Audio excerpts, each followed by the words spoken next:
کتابوں میں روشنی عطا فرمائے.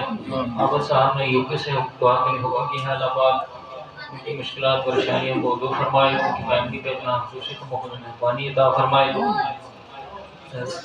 سیدہ سے حضرت صاحب نے دعا کی حکم کیا ہے. اللہ بیمار ہیں, اللہ پاک ان کو صحت و تندرستی عطا فرمائے. ان کی عمر کو دراز فرمائے. جن کی مشکلات پریشانی ہے اللہ پاک دور فرمائے. جناب مطلب بابا عارف صاحب نے دعا کے لیے حکم کی ہے. اللہ پاک ان کی مشکلات پریشانی کو دور فرمائے. جو کچھ نے پاک پارٹی میں لگی اللہ پاک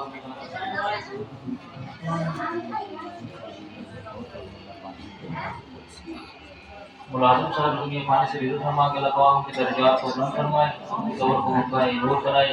جناب حاجی محمد اشتیاق صاحب نے دعا کے لیے حکم کیا ہے. اللہ پاک ان کی مشکلات کو دور فرمائے. جو بھی نئے جائز و تمنات و حاجات اپنی باتیں یعنی میں اللہ پاک قبول و منظور فرمائے. امامی احباب فتویٰ شریف میں مطلب شریف اللہ حضرت پاک الحمد للہ